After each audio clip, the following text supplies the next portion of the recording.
This is a poem I won't ever read my mother. 1. It starts with a name. Tanne. She knew she would call me that before I even came. Before she left the fatherland, she knew she wanted me to remember it. She planted it in my name. Tanne.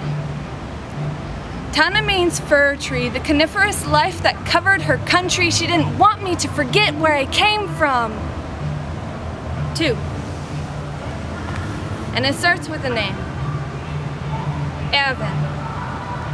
Erwin was my grandfather. As a young boy, he wanted to grow up to be a painter. When he was told no, he spent the rest of his life trying to find honor in something else. Fallschirmjäger. That's what they called young boys convinced to launch their bodies out of airplanes for honor, while a whole race of people burned in ovens disguised as showers. And would you believe me if I told you? It made me want to peel back strips of my skin, pluck the rib bones from my chest, in hopes of ridding myself of the breath and feel of my past. When I heard, even on my grandfather's deathbed, he believed they deserved to burn.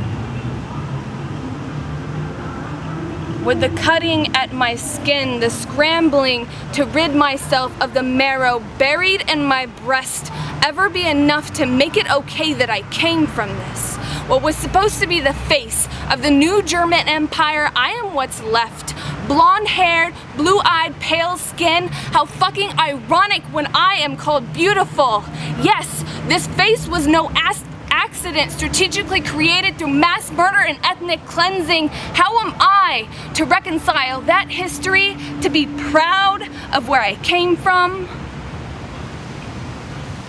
If you ask me the color of my skin, I will say shame. If you ask me the color of my eyes, I will say trying to be something closer to brown. I have coaxed my hair out of burning with the sun. I cradle assimilation in my arms and tell her she is so much more beautiful than where I came from. 3.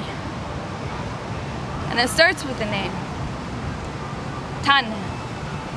She knew she would name me that before she left the fatherland. She didn't want me to forget where I came from, a country covered with mountains and forests. My name smells like pine. There are those who have called me beautiful. She wanted me to remember that we've got some of the worst demons. My grandfather was kind, she tells me. Less like an excuse and more as a matter of fact, showing how quickly kind can turn into a mouthful of ash, and 2 generations later I am still choking on them.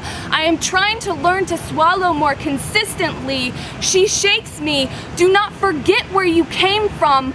On bad days you will regret your skin and shame your eyes and want to be called an unhyphenated American, but on good days you will wake smelling of pine, fir, spruce. You will remember that your grandfather was once a little boy who wanted to be a painter, and that we all have something we are choking on. Do not let it become you, but let it guide your continued becoming. The stories from my past. I am still learning how to swallow. See? My belly full of ash.